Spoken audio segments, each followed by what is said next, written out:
تھوڑی دیر بعد رنبیر نے سہنام کو اپنے بدماشوں کے ذریعے زبردستی بلوایا۔ سہنام سہما ہوا سب کے سامنے آیا تو اسے رنبیر نے اپنے پاس بلا کر کہا، سہنام، تو جو فریدہ کے بارے میں جانتا ہے وہ شرافت سے بتلا دے۔ اگر تو نے کوئی رتی برابر بھی جھوٹ بولا تو یاد رکھ میں تیرے یہیں ٹکڑے ٹکڑے کر دوں۔ سہنام کے ساتھ اس کی ماں بھی آئی تھی تو اس نے سب کے سامنے ہاتھ جوڑ کر کہا، کے واسطے آج اس حرامی کو اتنا مارو کہ یہ مر ہی جائے۔ اس نے مجھے اتنا ستایا ہوا ہے کہ یوں میرا خون پیا ہوا ہے۔ سہنام کے منہ پر رنبیر نے ایک زوردار تھپڑ مارا تو اس نے زبان کھول دی اور یہ دل دہلا دینے والی بات بتلائی۔ بلبیر نے مجھے 50 روپے دیے تھے اور کہا تھا کہ فریدہ کو موسلی کے گھر سے بلا کر کہنا کہ اسے پوکھن بلا رہی ہے۔ جب فریدہ باہر آ جائے تو اسے یہ کہنا کہ وہ دھوبی گھاٹ کے باہر کھڑی اس کا انتظار کر رہی ہے۔ سہنام کی تصدیق کے بعد رنبیر نے بلبیر کے گریبان کو سختی سے پکڑ کر بالکل زخمی شیر کی مانند چلاتے ہوئے کہا، بتلا کدھر ہے فریدہ؟ بلبیر نے خود کو رنبیر کی گرفت میں پا کر بالکل بھیگی بلی کی مانند بے بس محسوس کیا۔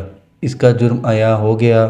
پتا جی نے اس کے قدموں پر بیٹھ کر بچوں کی طرح روتے ہوئے پوچھا، بھگوان کے واسطے بتلا فریدہ اس وقت کہاں ہے اور تو نے اسے ایسا کیوں کیا؟ بلبیر نے وہاں سچ سچ بات بتلائی کہ مجھ سے پاکستان بننے کا غصہ بالکل بھی برداشت نہ ہوا۔ مجھے چچا رحمت سے اس وقت محبت تھی جب وہ متحدہ ہندوستان میں ہمارے ساتھ تھے۔ میں نے فریدہ کو اس ویران دھوبی گھاٹ میں موتو بدماش کے ٹرک میں ورغلا کر اغوا کروا دیا۔ اوئے تیڑا بیڑا غرق! رنبیر نے فٹافٹ اپنے بدماشوں کو کہا، چلو میرے ساتھ موتو بدماش کو پکڑتے ہیں۔ رنبیر دوڑتا ہوا اپنے بدماشوں کے ساتھ موتو کو ڈھونڈنے چلا گیا۔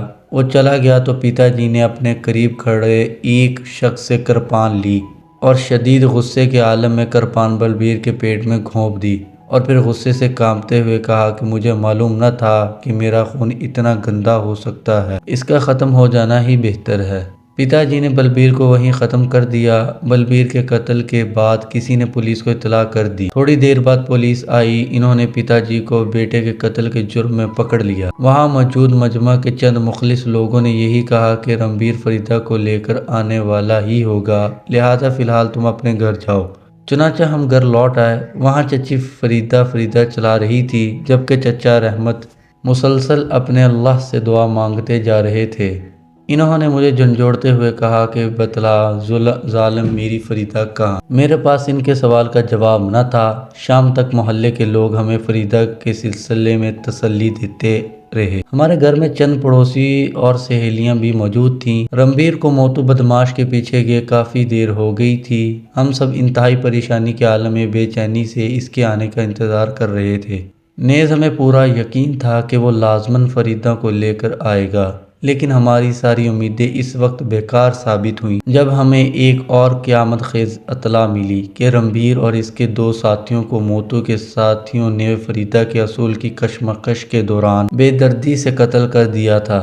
باقی 4 لڑکے شدید زخمی ہیں۔ ہمیں یہ اطلاع ہمارے علاقے کے ایک تھانے دار نے سنائی۔ اس کے آدھے گھنٹے بعد رنبیر اور فریدہ کی لاش بھی قریبی علاقے سے مل گئی۔ چاچی نے فریدہ کی لاش دیکھی تو انہوں نے وہیں اپنا دل پکڑ لیا اور دل کا دورہ پڑنے سے دنیا چھوڑ گئی۔ یہ فریدہ کی گمشدگی کے پس منظر میں چوتھی ناگہانی موت تھی جبکہ پتا جی بلبیر کو قتل کرنے کے جرم میں جیل میں تھے۔ میں نہ جانے کیوں خود کو اس دل خراش واقعے کا ذمہ دار تصور کر رہی تھی۔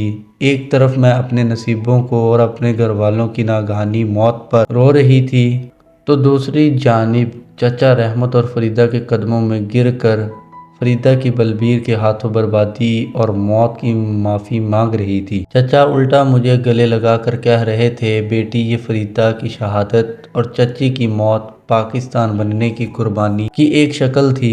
اللہ کو ایسے ہی منظور تھا۔ میں ان کا اللہ پر یہ یقین اور صبر و تحمل دیکھ کر حیران رہ گئی۔ مجھے احساس ہونے لگا کہ یقیناً اسلام سچا مذہب ہے۔ اس سچے مذہب کے ماننے والوں میں ہی اتنا مضبوط اعتماد ہو سکتا ہے۔ چند روز بعد جب تقسیم کے واقعات رنبیر، بلبیر، چچی فریدہ کی زندگیوں کو نگل گئے اور پتا جی جیل چلے گئے، چچا رحمت اور فرحان کے آنسو بھی اپنوں کو روتے روتے سوکھ گئے، تو ہمیں کسی حد تک صبر آیا۔ تو ہمارے محلے کے چند ہمدردوں نے مشورہ دیا، رحمت تم پاکستان جانے والی اسپیشل ٹرین کے ذریعے ہجرت کی تیاری پکڑو۔ چچا رحمت، فرحان پاکستان جانے کی تیاری کرنے لگے۔ میں ایک طرف دیوار سے لگی فریدہ کے اغوا، موت کے واقعات کو رونما ہونے کے بعد سوچ رہی تھی کہ اب میرا کون یہاں رہ گیا ہے، میرا کیا بنے گا۔ فریدہ کی یاد، چچا رحمت، چچی فرحان کی جدائی میں کسی صورت برداشت نہیں کر سکتی۔ میں اس ناطے کو کسی صورت میں توڑنا نہیں چاہتی۔ چنانچہ میں نے سوچ بچار کے بعد ایک فیصلہ کیا۔ میں اداس چچا رحمت کے پاس گئی اور ان سے کہا، چچا آپ پاکستان ہجرت کر رہے ہیں، آپ میری ایک خواہش پوری کریں۔ انہوں نے کہا، بیٹی میرے بس میں ہوا تو میں تیری خواہش اپنے لیے اپنی جان سے بڑھ کر پوری کروں گا۔ میں نے ان کے قدموں میں سر رکھ کر کہا، آپ کے سامنے اپنی آخری خواہش بیان کروں گی، اگر آپ کو قبول ہو تو میرے سر پر ہاتھ رکھ دیں، ورنہ اپنا ہاتھ ہوا میں معلق کر کے اسے کھینچ لینا۔ انہوں نے پرتجسس انداز میں کہا کہ بیٹی تو ایسے امتحان میں مجھے کیوں ڈالتی ہے؟ میں نے ان کے قدموں میں بیٹھ کر کہا کہ چچا اگر میں مسلمان ہو جاؤں تو کیا آپ مجھے اپنی بہو بنا لیں گے؟ میرے ان الفاظ سے وہ ایک لمحے کے لیے چونکے، پھر انہوں نے کہا، بیٹی تم جذبات میں آ کر مذہب نہ بدلو۔ میں نے روتے ہوئے کہا کہ نہیں چچا رحمت، یہ میرا جذباتی فیصلہ نہیں ہے، میں واقعی دل سے مسلمان ہونا چاہتی ہوں۔ میرا دل کہتا ہے کہ اسلام ایک سچا مذہب ہے۔ چچا رحمت نے مجھے کہا کہ ایک بار پھر اپنے فیصلے پر نظر ثانی کر لو۔ میں نے انہیں بڑے وثوق سے کہا کہ میں دل سے مسلمان ہونا چاہوں گی۔ انہوں نے میرے سر پر ہاتھ پھیر کر مجھے اپنے قدموں سے اٹھایا اور گلے لگا کر اتنا پھوٹ پھوٹ کر روئے کہ ان کی ہچکی بند ہو گئی۔